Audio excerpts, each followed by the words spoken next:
Arabic கல்லூரிகள் என்ன செய்கிறது என்ற கேள்வி இன்றைக்கு பரவலாக்கப்படுகிற போது சொல்ல வேண்டும்.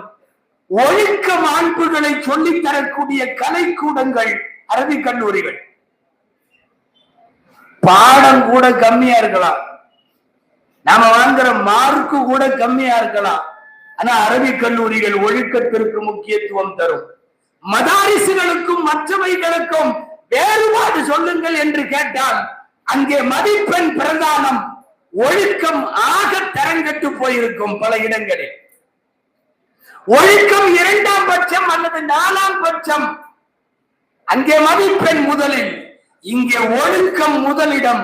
சொல்ல போனால் மதிப்பெண் பின்னரை இடம். இங்கே மார்க்குகளை வைத்து மதிப்பீடுகள் இல்லை, அவன் ஒழுக்க மாண்புகளை வைத்துத்தான் மதிப்பீடுகள். இதுதான் அரபிக் கல்லூரிகள் செய்கிற இபாதத்தை விட, பல்வேறு செய்திகளை விட ஒழுக்க மாண்பிற்கு முக்கியத்துவம் தருதல். வேண்டுமென்றால் நீங்கள் பட்டிமன்றமே நடத்தலாம். அன்னலம் பெருமான் ஸல்லல்லாஹு அலைஹி வஸல்லம் அதிகம் சொல்லி தந்தது வணக்க வழிபாடுகளா ஒழுக்க மேம்பாடுகளா என்று கேட்டால், வணக்கத்தை சொல்லிக் கொடுத்ததை விட ஒழுக்கத்தை தான் சொல்லிக் கொடுத்தார்கள். தீனுல் இஸ்லாம் 3 பார்ட் என்றால் அதுல 2/3 ஒழுக்கம் தான், 1/3 தான் இபாதத். 6000 சில்லறை வசனங்களில் தொழுகையை பேசுகிற வசனம் 50 கூட இல்லை.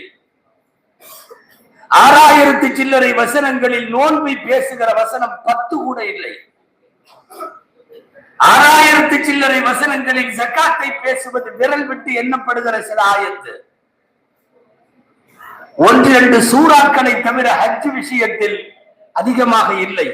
நான் சொல்ல வருவது, திருக்குர்ஆனும் சரி நபிமொழிகளும் சரி இபாதத்தை அதிகம் சொல்லிக் கொடுத்ததா ஒழுக்கத்தை அதிகம் சொல்லிக் கொடுத்ததா என்றால், நபிகள் ஸல்லல்லாஹு அலைஹி வஸல்லம் வணக்க வழிபாடுகளை விட ஒழுக்க மேம்பாடுகளை தான் அதிகமாக சொல்லி தந்தார்கள். அந்த ஒழுக்கத்தை நல்லா சொல்றதுன்னா மனிதர்களை உருவாக்குகிற ஃபேக்டரிகளுக்கு அரபிக் கல்லூரிகள் என்று பெயர்.